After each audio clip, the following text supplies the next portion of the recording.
Hello ladies and gentlemen, and welcome to another episode of Playing World of Tanks. I'm AJ, and today we'll be looking at a game that I had in my Leo 1, which is the German tier 10 medium tank. Now, on this map, the Arctic region, I was initially gonna go north with the 1-2-1 on our team, and because we lost the southern flank so heavily, I had to come back and defend, and this basically just goes to show how you can defend, just one aggression from the enemy if they don't split up and try to flank you easily. Now Leopard 1 is a very good tank when it comes to sniping long range, not really that good in close quarters just because it has no armor to speak of, and more often than not you're probably gonna get ammo racked if you get hit in the front once or twice. So many people generally prefer carrying more or less 2 repair kits on this thing. I don't really advise it, just in case your gunner dies. It's gonna be a lot more hard for you to sort of like reload properly, and it's a pain in the ass, needless to say.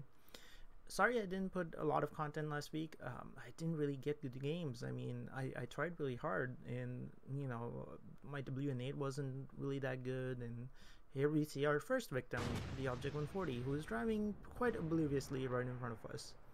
I put one shot into him. I kind of like realized that position where I was at was not going to be effective, so I go and back up the 1-2-1 right behind him.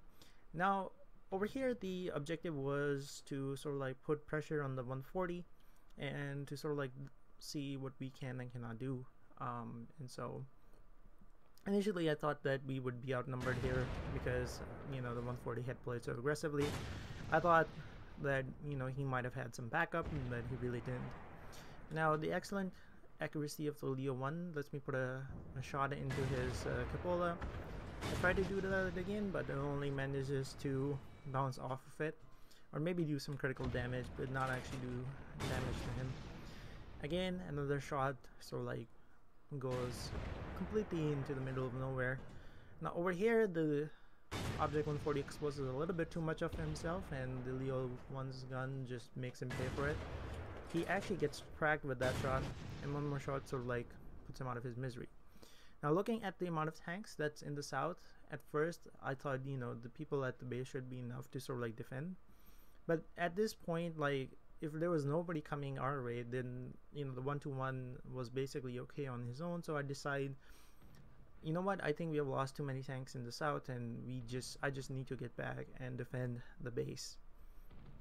And so that's what I'm gonna do. I'm just gonna leave the 1-2-1 on his own and sort of like start heading back in order to see if I can slow this push down from the enemies in the south.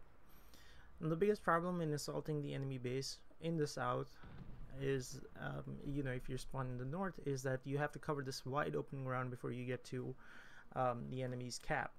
And so what I'm going to do is I'm going to use this little like ridge right here in the gun depression on the Leo 1 to make anybody pay who's coming in front. First victim is the IS-7. I just shoot him in his front track, track him, and also stop him from going any further. Now I'm just going to hang around, and just pop up occasionally, see what I can shoot, and just go back down.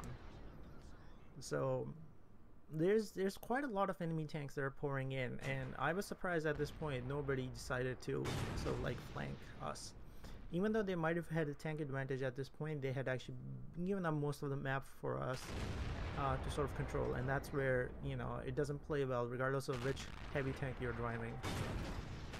I barely put a shot at the mouse who was looking directly at me, and it manages to take him out. He gets managed to be taken out. Over here I put another shot in the I-7 and track him from retreating, and next shot that I load is gonna be heat rounds because he's facing directly at me and I want the kill on him and don't want to mess around with another tank that is tier 10 and fairly dangerous in this situation. Now I'm looking for more pickoffs right here. I know there's a lot more tanks that have been spotted in the south that were not getting shot at, so I'm just poking out enough just to see if I can spot something. I see the Team 110E4.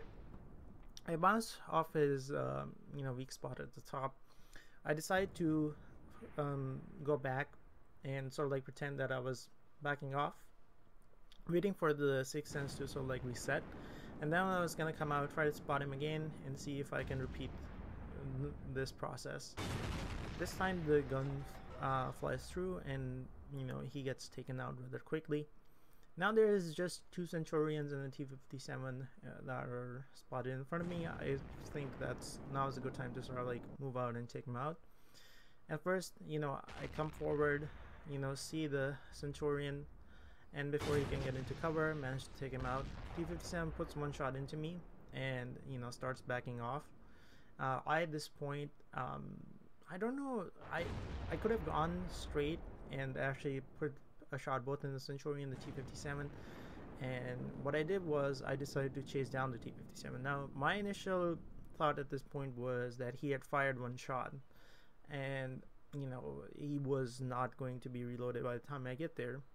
But unfortunately for me, that T-57 was not a good player, and I think as soon as he fired, he had initiated a reload. So by the time I get to where he is, you know, he had actually reloaded. And so when I come over the top to try to kill him, he's gonna unload all 4 shells into me, and I don't have the HP to sort of like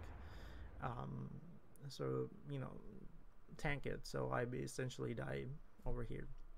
So you know, that was the big mistake that I made during this game.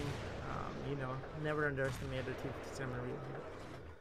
And so hopefully you guys enjoyed this video. Feel free to like and subscribe, and I'll see you on the next episode of Playing World of Tanks.